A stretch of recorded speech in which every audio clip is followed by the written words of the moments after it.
오늘의 말씀의 제목은 영광의 그리스도, 낮은 곳의 그리스도라는 제목으로 우리 종려주일 말씀을 같이 나누도록 하겠습니다. 바로 오늘은 우리 예수님께서 예루살렘에 입성하심을 기념하는 종려주일입니다. 우리 예수님께서 예루살렘에 입성하시던 그 첫 번 종려주일, 그 예루살렘의 분위기는 어떠합니까? 오늘 8절에 보니까 이렇게 말씀하고 있습니다. 무리의 대부분은 겉옷을 길에 펴며 다른 이는 종려나무 가지를 베어 길에 펴고, 그 다음에 예수님 앞에서 가고 뒤에서 따르며 사람들이 소리 지르며 호산나 다윗의 자손이여 찬송하리로다. 주의 이름으로 오신 이여 가장 높은 곳에서 호산나 하더라. 예수께서 예루살렘에 들어가시니 온 성이 소동하였다, 이렇게 적고 있습니다. 여러분, 첫 번 종려주일 그 예루살렘 성의 분위기는 어떠합니까? 매우 열광적입니다. 성 전체 분위기가 매우 고조되어 있습니다. 뭔가 자신들이 그토록 바라던 그 꿈이 이루어진 것 같은, 그토록 간절히 소원하던 것이 마침내 이루어진 것 같은 그런 온통 축제의 분위기고 흥분되어 있는 그런 분위기입니다. 바로 이 분위기는 이스라엘 사람들이 그들이 그렇게 간절히 기다리던 이 메시아에 관해서 어떤 환상을 가지고 있는지를 보여주고 있는 장면인 것입니다. 이스라엘 백성들은 어떤 메시아를 기다렸냐면 바로 영광과 능력과 엄청난 능력을 가진, 권세를 가진, 초자연적인 그런 능력을 가진 구원자의 오심을 기다렸다는 것을 우리는 볼 수가 있습니다.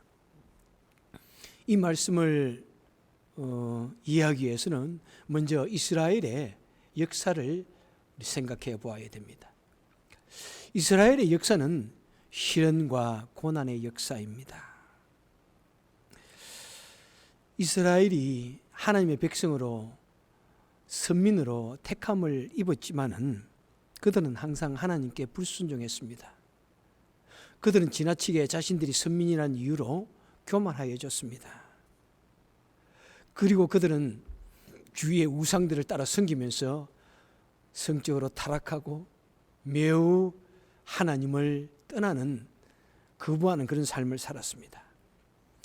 그들이 택함을 받은 이스라엘 백성이지만은 그들이 하나님을 거부하고 떠날 때 하나님께서는 또한 그들을 잠시 버려 두셨습니다. 그러면은 어땠습니까? 주위 강대국들이 이스라엘을 가만 버려 두지 않았습니다. 주위에는 매우 강력하고 호전적인 나라들이 많았고 이스라엘은 너무나 작은 나라였습니다. 마치 망망대해에 떠 있는 작은 돛담배와 같은 그런 작은 나라였습니다. 그러니까 이 주위의 강대국들이 그냥 기회만 있으면 이스라엘을 침략하였던 것입니다. 이스라엘은 내적으로도 하나가 되지 못했습니다. 그래서 나중에는 이스라엘이 남과 북으로 나누어졌습니다. 북이스라엘, 남유다 왕국, 이렇게 나누어졌습니다. 그리고 북이스라엘은 좀 더 빨리 타락해가지고 BC 721년에 아시리아에 의해서 완전히 멸망을 당했습니다. 그리고 남유다 왕국은 BC 586년에 바벨론에 의해서 멸망하고, 그리고 남은 자들이 다 포로로 잡혀가게 되었습니다. 자, 그들이 그토록 고통과 시련과 절망의 시기를 보내면서 하나님께 회개하며 간절히 기도하게 됩니다. 하나님께 간절히 부르짖자 이제 하나님께서 그들의 기도를 들으십니다. 그리고 아주 기적적인 방법으로, 그러니까 포로로 잡혀간 이 이스라엘이 무슨 힘이 있어서 해방이 되고 다시 자신의 나라로 돌아올 수가 있겠습니까? 일단 포로로 잡혀갔기 때문에 그들은 갈수록 더 약해지고 그들은 뭐 사실 없어질 수밖에 없는데, 그런데 그들이 하나님께 간절히 기도드렸을 때 하나님께서 기적적인 방법으로 그들을 고향으로 돌아오게 하셨습니다. 고향으로 돌아오게 하셔서 예루살렘 성을 다시 개축하게 하시고, 그 다음에 그 성전, 하나님께 예배드리는 그 성전을 다시 건축하게 하는 그런 일들을 행하게 하셨습니다. 자, 그렇게 이제 이스라엘이 조금 또 편안해지면은 그들은 또다시 타락합니다. 하나님을 범죄합니다. 하나님을 무시합니다. 여러분, 이것이 사람인 것 같아요. 우리 인간의 본성인 것 같아요.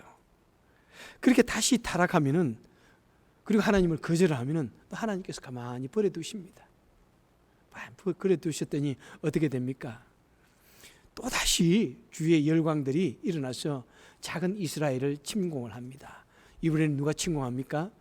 바로 마케도니아의 그 세상 사람들이 세계적인 영웅이라 하는 그 알렉산더가 이제 그 소아시아를 완전히 초토화합니다. 그래서 이스라엘 백성들이 막 뿔뿔이 흩어져 가지고 디아스포라가 되어져서 온 세계 곳곳에 흩어져 살게 됩니다. 그리고 그 이후에 또 시리아가 또 그 지역을 다시 지배하게 되어지고, 그리고 다시 이제 누가 지배합니까? 바로 로마가 그 지역을 지배하게 됩니다. 자, 그러니까 이스라엘 백성들은 얼마나 하나님께 간절히 또 기도하는지 모릅니다. 하나님, 우리 이스라엘을 해방시켜 주시옵소서. 저 강력한 저 로마로부터 우리를 독립시켜 주옵소서. 간절히 기도하며 회개하며 기도하며 돌아옵니다. 그리고 그들이 어떻게 합니까? 하나님, 우리를 인도하여 줄 메시아를 보내주옵소서. 그 메시아를 보내주시는데 다윗 왕처럼 능력이 있으시고 군사에 굉장한 지략가요, 그 전쟁의 영웅 같은 그런 사람을 보내주옵소서. 그리고 위대한 기적을 베푸는 영웅적인 그런 메시아, 영광의 메시아, 놀라운 권세를 가진 메시아, 군대의 전쟁의 영웅과 같은 그런 메시아를 보내주옵소서 간절히 기도했던 것입니다. 자, 그들이 간절히 기도했더니 이제 그 당시 예수님께서 공생의 사역을 시작하면서 그들 앞에 나타나셨습니다. 예수님이 나타나셔서 어떻게 하십니까? 막 병자들을 고치십니다. 문둥병자를 고치시고, 그냥 중풍병자를 고치시고, 안전병이를 일으켜 세우시고, 심지어는 죽은 자를 살리십니다. 와, 놀라운 기적을 베푸시는 거예요. 그리고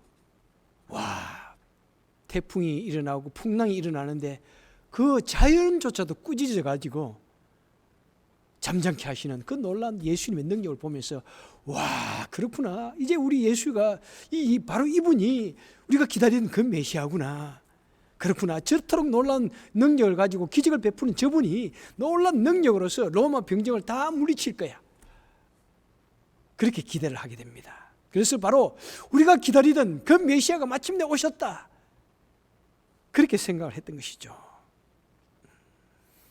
그러니까 그 예수님께서 예루살렘에 입성을 하시니까 온 동네가, 예루살렘 성이, 모든 사람들이 나와가지고 자신의 겉옷을 벗어서 깔면서 예수님을 지나가게 하고 이 종려나무 가지를 흔들면서 주님을 향하여 찬양을 이렇게 환호를 하였던 것입니다. 그런데 우리 예수님의 실제 사역, 실제의 모습은 어땠습니까? 우리 예수님께서 그런 기적을 보여주시고 병든 자를 살리시고 저주받은 문둥병자를 살리시고 죽음의 근세에 눌려서 죽은 자를 살리시는 그것은 뭐냐면은 바로 예수님이 하나님이시라는 것을 보여주시기 위해서, 바로 하나님의 아들이라는 것을 보여주시기 위해서, 바로 여러분들이 그토록 기다리던 메시아라는 것을 보여주시기 위해서 보여주신 표적입니다. 지금 기적은 단순히 기적이라고 이야기하지만은 표적은 뭐냐면은 그 기적에 어떤 신적인 의미가 있는 것을 표적이라고 합니다. 그래서 예수님께서 기적을 베푸신 것은 예수님께서 바로 하나님의 아들이라는 사실을 드러내 보여주기 위한 표적이었습니다. 그리고 그 기적을 통해서 많은 사람들이 예수님을 믿게 되어졌고 예수님을 따르게 되어졌습니다. 하늘 복음을 전하기 위해서, 그들을 이끌어내기 위해서 바로 주신 기적이었던 것이죠. 하지만 예수님의 모습은 언제나 가장 낮은 자에 있는, 처해 있는 모습이었습니다. 바로 가난한 목수의 아들로 태어났습니다. 가난한 자 중에서 가장 가난한 자.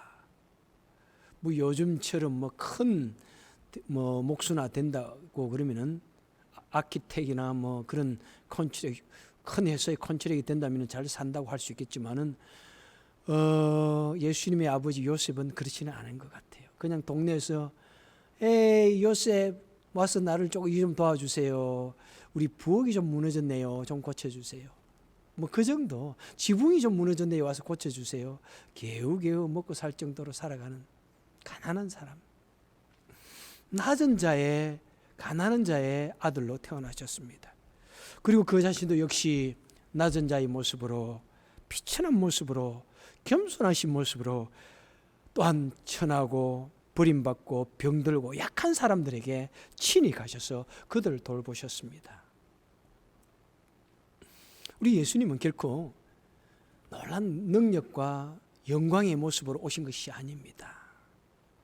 낮고 비천한 모습으로 가난한 자, 비천한 자의 친구가 되시고 또 그들보다도 더 나아지셔서 저들의 발을 씻기시고 저들의 피고름을 닦아주시고 저들을 취해 주시는 그런 우리 주 예수님이셨습니다. 그리고 심지어 예루살렘에 입성하시는 예수님의 모습은 어떻답니까? 오늘 본문에 보니까 예수님께서 낙이 새끼를 탔다고 이야기하고 있습니다. 고대 근동 지방에서는 전쟁터에 상대방 사람이 나귀를 타고 뚝뚝 나타나면은 무엇으로 생각하냐면은 항복하고 싶구나. 적어도 화해를 청하기 위해서 오는구나. 이렇게 믿었던 것입니다.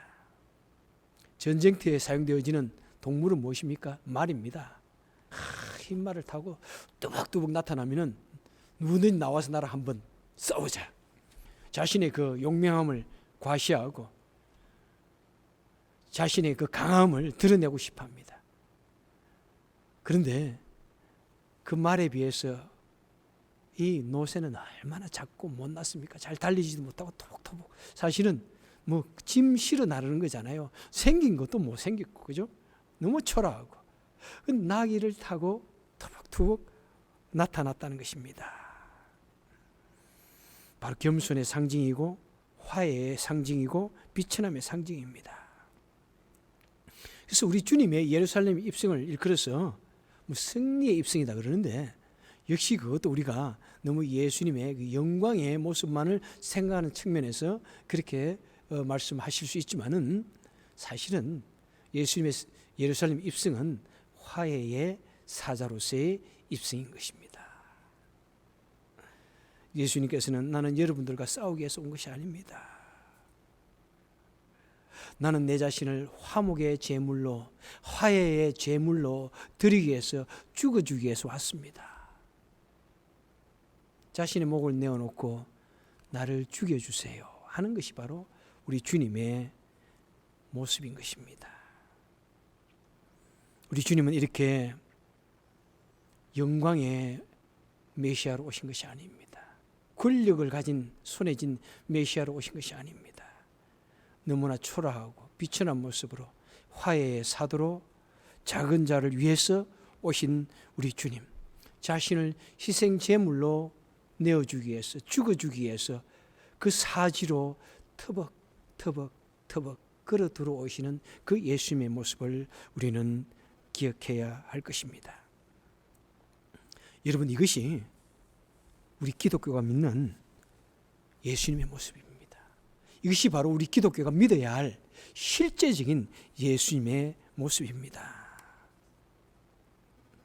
여러분, 많은 사람들이 예수님을 믿는 이유가 다 다릅니다.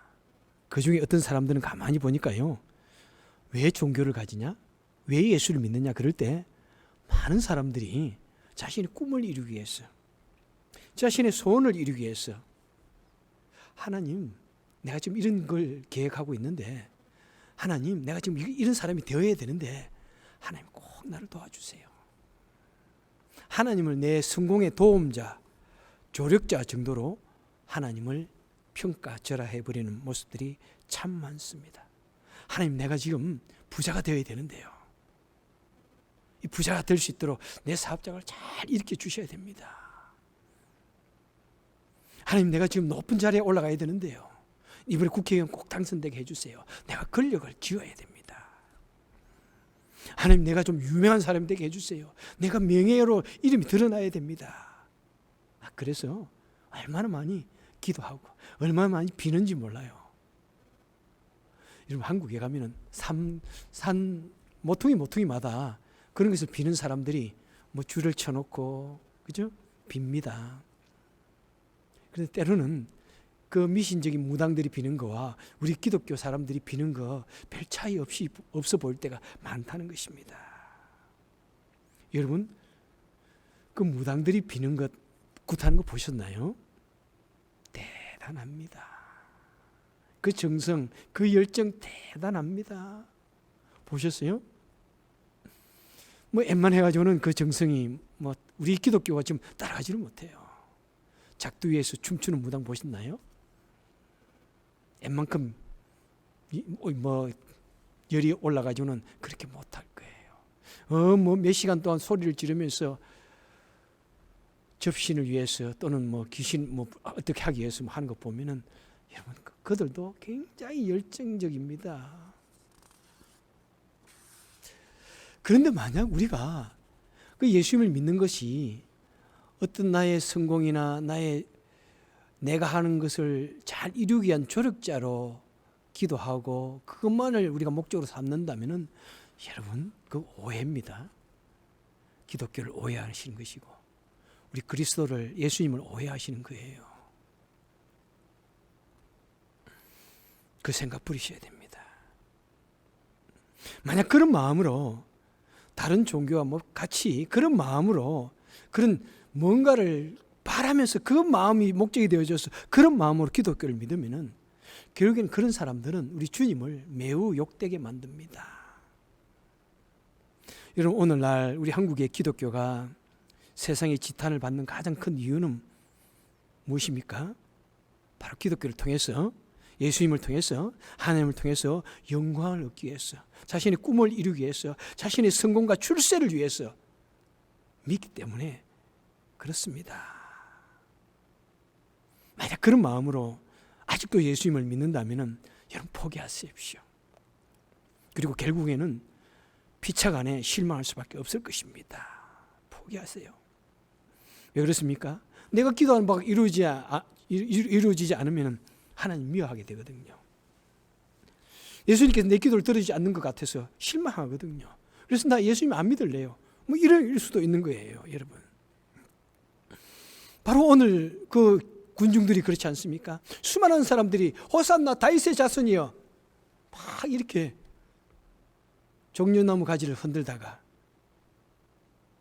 그러다가 예수님께서 자신들이 마음에 들지 않으니까 그 십자가에 못 박아 버립니다.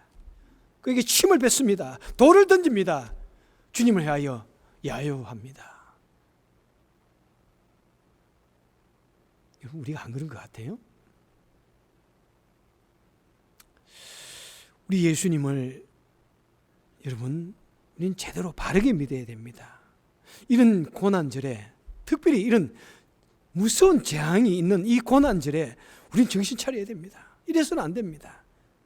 우리는 바로 기독교의 정신, 바로 바르게 회복해야 됩니다. 우리 믿는 자들이 하나님의 말씀대로 살지 않으면 하나님께서는 우리 모두를 무슨 재난 중에 그대로 버려두시고 계실 수 있는 것입니다. 우리가 그런 재난을 당하면 우리가 뭐 잘못됐을까 막 생각하고 깨달을 수 있으니까 하나님께서 자꾸 그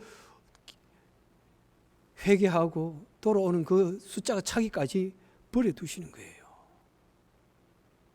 여러분, 이 범세계적인 재난이 우리 일상 자체를 파괴하고 있는 범세계적인 재난이 우리에게 이렇게 큰 위협으로 닥쳐오는 것은 여러분, 우리는 결코 이것을 그냥 생각하면 안 됩니다.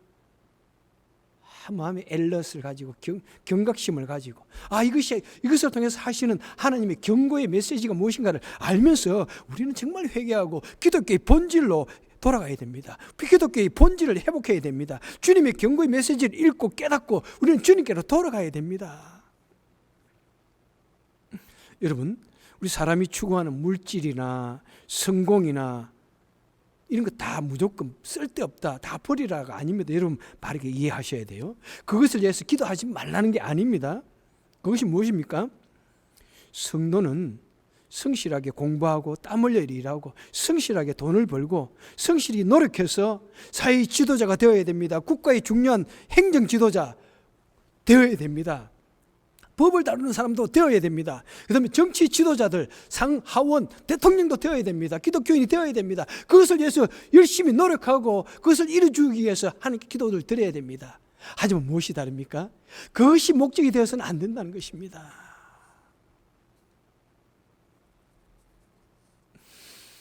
내가 높아지고 내가 부자 되고 하는 그것이 목적이 되어서는 안 된다는 것입니다. 하나님께서 우리에게 무언가를 지어주시면은 물질을 지어주시면 물질을 지어주시는 목적, 이유가 있습니다.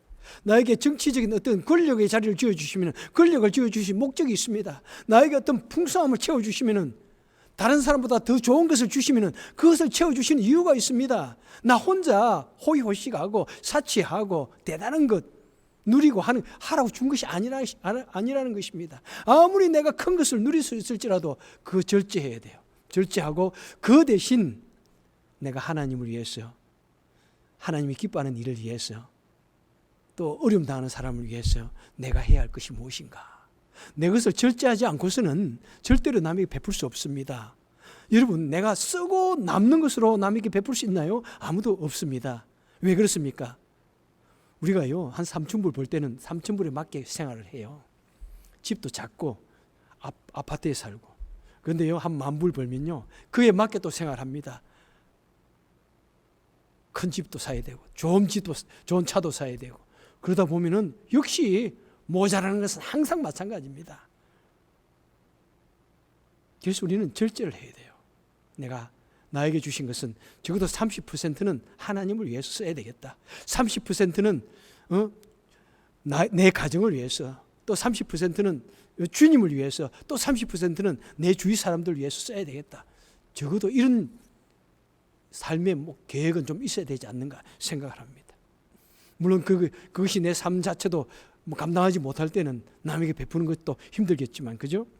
우리 정신 차려야 됩니다. 너무 내 자신을 위해서는 맥시멈으로 가장 좋은 것을 사용하면서 주님을 위해서는 가장 남아 찌꺼리를 드리는 것이 되어서는 안 되는 것입니다. 여러분, 성도는 어떤 삶을 살아야 됩니까? 성도는 손에 무언가를 짊어 주었을 때도, 뭔가 대단한 것을 이루었을 때도 우리는 예수님처럼 비천한 자의 모습으로, 겸손한 자의 모습으로 남아야 됩니다. 우리가 좀 가지고 이루면 어떻게 되는지 아세요? 타인을 무시하기 쉽습니다. 자기의 레벨이 좀 높은 것처럼 생각하고 다른 사람 멸시하기 쉽습니다. 그리고 누군가가 나에게 탁 딴지를 걸면은 그거 좀 참아주지 못합니다. 좀 져주지 못합니다. 내가 누군데? 자만심과 이기심이 나도 모르는 사이에 차곡차곡 내 마음의 곳간을 채워갑니다. 그래서 우리는 그것을 버리고 계속해서 낮은 자의 모습으로 살아갈 수 있기를 노력하고 또 노력해야 됩니다.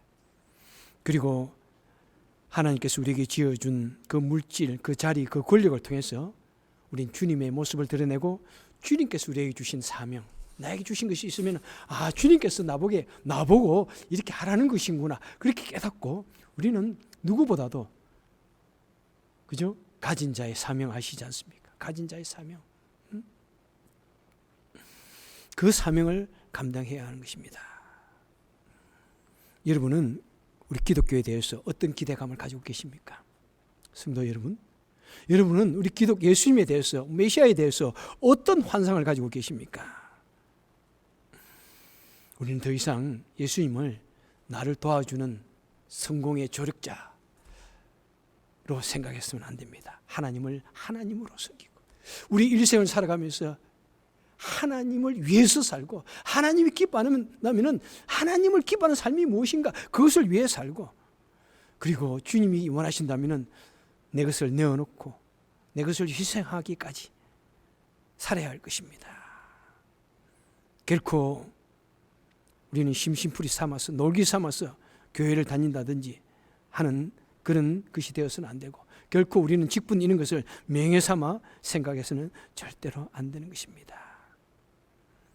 여러분 우리 기독교는 결코 이기적인 종교가 아닙니다. 이기적인 나만을 생각하는 그런 종교가 아닙니다. 현세의 복을 너무 강구하는 그런 종교가 아닙니다. 우리 주님 보십시오. 우리 주님은 종려주일에 죽음이 기다리는 그 사지로 스스로 걸어 들어가셨습니다. 죽기 위해서 예루살렘에 걸어 들어가셨습니다. 십자가를 지시기 위해서 자신의 목을 내어놓기 위해서 문 영혼을 구원하기 위해서 그 사지에 걸어 들어가셨습니다. 여러분 그래도 이 세상이 참 살만하고 이 세상이 따뜻하게 느껴질 때는 언제입니까? 바로 우리 예수님 같은 모습을 가진 사람들이 우리 주위에 보일 때 우리는 그래도 이 세상이 참 희망이 있다 그렇게 생각하지 않습니까? 코로나 때문에 고통받는 수많은 사람들이 있습니다. 그런데 그 코로나가 일어난 그 지역을 향해서 달려 들어가는 사람들이 있습니다. 코로나로 고통받는 사람들을 치유하고 코로나와 싸우기 위해서 사지로 들어가는 사람, 자칫 잘못하여 자신이 병에 걸려 감염되어 죽을지도 모르는데 사지로 걸어 들어가는 사람들, 우리 예수님처럼 예루살렘을 향해서 걸어가는 사람들이 없잖아 있다는 사실입니다. 한국의 뉴스에 보니까 한국 대구에 처음에 막 신종 코로나가 막 발생하기 시작하지 않았습니까? 그때 그냥 간호원 몇 분이 어떤 분은 은퇴를 하셨어요. 이미 보니까 서울 강남구에 보건소장으로 계셨던 60세가 된 서명욱이라는 이 간호분이 옛날 메르스가 왔을 때 그 메르스 현장에서 싸웠다고 합니다. 그래서 이번에도 이미 은퇴하셨는데 대구로 가셔가지고 그 신종 코로나를 물리치기 위해서 그 감염되어진 사람들을 치유하기 위해서 달려갔다고 그래요. 52세 된 정대래라는 분이 있습니다. 이 간호원도 그냥 자신의 가족 다 그냥 가지 말라고 그렇게 말리는데 그냥 그곳에 그냥 내려가셨어요. 인터뷰를 하는데 들어보는데 얼마나 그냥 씩씩하고 용감하신지 그 인터뷰가 하고 있는 유재석이라는 코미디언이 오히려 눈물을 뚝뚝뚝뚝 흘리는데 왜 우느냐고 울 거 아니라고 막 오히려 상대방을 위로하면서 나는 잘 지내고 있어요. 걱정 마세요. 막 이러면서 그러는 거예요. 그러면서 그분이 그럽니다. 저는 재난이 있는 곳이라면 어디든지 저는 먼저 달려갈 거예요. 바로 이런 분들이 예수님을 닮은 분들 아닐까요? 그리고 29살 된 임소진이란 분. 그냥 그 젊은 나이에 그냥 그 코로나 신종플루 그 현장에 그냥 달려갔습니다. 그리고 말합니다. 하루도 쉴 날이 없이 지금 바쁘게 그 일을 하면서 끝나고 나면은 커피 한잔 하고 싶어요.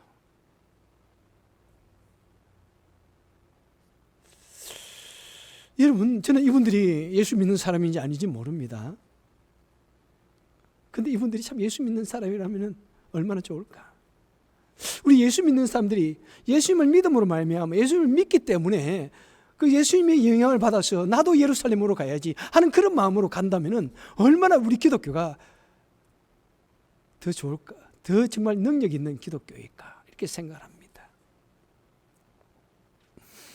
여러분, 이런 때 우리 기독교의 본질을 회복해야 됩니다.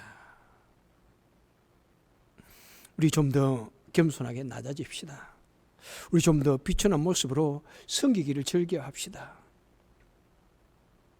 여러분, 낙이라는 것이 어리석어 보이고 낙이 탄 사람이 말 탄 사람에 비해서 얼마나 우스꽝스러워 보이고 그 다음에 사랑이라는 것이 무기력해 보이고 겸손하는 것이 매우 초라해 보이지만은, 그런데 여러분, 사랑이, 이 겸손이, 이 초라해 보이는 이것이 결국에는 승리하는 것이 우리 주님의 법칙이고 우리 기독교의 본질입니다. 우리가 이 땅에 살 때 우리 주님처럼 겸손하게 낮아지고 비천한 모습으로 봉사할 때, 그때 오는 세상에서, 우리 주님의 나라에서 영광의 그 주님과 함께 영광을 누리게 되는 것입니다. 우리가 이 땅에서 비천함과 낮아짐 없이는 하나님의 나라에서 진정한 높아짐도 없고 영광도 없는 것입니다. 우리가 이 땅에 살아가면서 주님 닮기 위해서 비천해지기도 우리가 마다하지 아니하고, 때로는 죽음의 사지도 용감하게 걸어 들어가기까지 주님의 말씀을 실천하여서, 그리고 주님을 따르는 저와 되어져서 정말 이 세상을 좀 더 아름답게 만들어가는 저와 여러분 되시기를 주님의 이름으로 간절히 축원해 드립니다. 기도하겠습니다. 사랑이 많으신 하나님 아버지, 하나님 우리를 붙들어 주옵소서. 우리가 예수를 믿는다고 하지만은 우리는 너무나 이기적입니다. 우리의 본성 조금도 변하지 않았습니다. 조금도 나에게는 인내심이 없고, 조금도 남을 존중하는 마음이 없고, 조금도 나를 희생하고, 좀 더 주님을 위해서 내가 쓰임받고 내 것을 내어놓고 주님을 위해서 내 것을 희생하고, 그런 마음이 없는 이기적인 모습이 너무나 많습니다. 주님, 우리도 주님을 위해서, 주님을 따라서 주님처럼 우리도 예루살렘에 생명을 내어놓기까지, 그 사자의 소굴에, 그 사지에 생명을 내어놓기까지 갈 수 있는 우리가 되게 하여 주옵소서. 이 일을 위해서 결단하고 실천하는 주의 백성들 주여 기억하여 주옵소서. 축복하여 주옵소서. 예수님 이름으로 간절히 기도하오니 우리가 이 마음을 진실로 마음에 품게 하시고 그대로 살아서 이 세상을 더욱더 주님이 기뻐하는 아름다운 세상 만들게 하여 주옵소서. 예수님 이름으로 간절히 기도합나이다. 아멘. 아멘.